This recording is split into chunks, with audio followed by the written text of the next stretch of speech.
আপনি, আমি, আমরা সবার প্রিয় হলাম, কিন্তু যিনি আমাদের রব ওনার প্রিয় হতে পারি নাই। তাহলে প্রিয় হলাম এই কার? কেউ আমাদেরকে পছন্দ করে না, কিন্তু রব বলে আমি তোকে পছন্দ করি। তাহলে আপনি অপ্রিয় হলেন কার? অপ্রিয় হলেন কার? আপনি সবার প্রিয়, কিন্তু রবের প্রিয় হতে পারেন নাই, এই প্রিয়র দাম নাই। আপনি সবার অপ্রিয়, রব আপনাকে ভালোবাসে, এটাই আপনার সবচেয়ে বড় পাওয়া। এই রবকে খুশি করা আমি কি বলেছি সবচাইতে সহজ। সহজের মধ্যে কেমন সহজ দেখেন, আমি বলি, আপনি রাস্তার ওই পাল দিয়ে আসতেছেন, আপনি ওদিক থেকে আসছেন, এই কর্নারটাতে একজন ছেলে যাচ্ছে, আপনি জানেন যে এতিম, যে যে কিংবা আপনার ঘরে কেউ আসছে যে এতিম, আপনি শুধু বেশি না কি করলেন জানেন? আপনার ব্যস্ত সময় থেকে 3টা অথবা 5টা সেকেন্ড ব্যয় করে তার সামনে দাঁড়ালেন, তাকে একটা সালাম দিলেন। কারণ নবী শিখাচ্ছেন ছোট বড় সে সবাইকে সালাম দাও। আপনি সালাম দিলেন, আসলে আপনি সালাম দিলেন না, তাকে সালাম দেওয়াটা শিখাই দিলেন।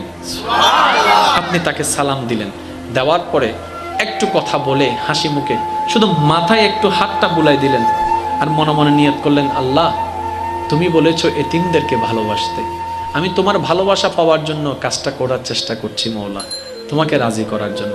এই 5 সেকেন্ডের কাজ কাল হাসরের ময়দানে হতো একটা বিশাল সওয়াবের পাহাড় হয়ে দাঁড়ায় যাবে। কারো জায়গা জমিন যদি আমার দখলে থাকে দিয়ে দিব, কেউ যদি টাকা পায় দিয়ে দিব, কাউকে যদি জবান দিয়ে কষ্ট দিয়ে থাকি, কথা দিয়ে কষ্ট দিয়ে থাকি, হাত জোর করে ক্ষমা চেয়ে নিব। কাউকে যদি লাথি দিয়ে থাকি জড়াই ধরে মাপটা চেয়ে নিব। কাউকে যদি অপমান করে থাকি তার সামনে গিয়ে নিজেকে লজ্জিত করে ক্ষমা চেয়ে নিব।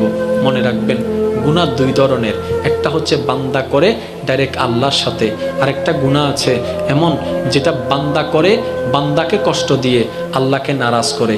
মনে রাখবেন যেটাতে বান্দা এবং আল্লাহর সম্পর্ক ওইটাতে মাপ পাওয়া 100% সহজ, আর যেটাতে আল্লাহ এবং বান্দার মাঝখানে আরেকজন বান্দা থাকে এটাতে মাপ পাওয়া সবচেয়ে বড় কঠিন। তাই আমি সকলের কাছে অনুরোধ রাখবো, আমরা সবাই কে কি পরিচয় সব ভুলে যাই। আমরা আজকে থেকে শুধু অপরজনের দিকে তাকালে একটাই পরিচয় রাখবো, এটা আমার আল্লাহর বান্দা, এটা আমার আল্লাহর বান্দি, এটা আমার নবীর উম্মত, এটা আমার নবীর উম্মত। আর কোনো পরিচয় জানতে চাই না, আমি সবার উপকার করব আমার রবকে খুশি করার জন্য। আপনি মানুষটা হবেন এলাকার নিয়ামত। সুবহানাল্লাহ বলবেন না? এবার আসেন, আমাদের বাপ দাদা আছে না, ওনাদের কথা শুনলে কি আমাদের সুবহানাল্লাহ আসে? বলেন না ভাই? সুবহানাল্লাহ কিন্তু আসলে জোর করে আনা যায় না, এটা মন থেকে ভালোবাসার কারণে আসতে হয়। জোরে বলেন ঠিক কিনা?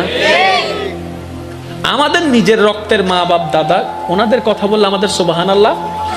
কিন্তু বড় মজার বিষয় দেখেন, আল্লাহ রসুলের সাহাবাদের কথা আসলেই সুবহানাল্লাহ চলে আসে। তাবিন, তবে তাবিনের কথা আসলেই সুবহানাল্লাহ চলে আসে। সালিহিন আল্লাহর প্রিয় বান্দাদের জীবন সামনে আসলে সুবহানাল্লাহ চলে আসে। কিন্তু আমাদের জীবনটা এখনো সুবহানাল্লাহ আসার মতো হয়নি। তার মানে আমাদেরকে ওনাদের চরিত্রের অংশটুকু ফলো করতে হবে।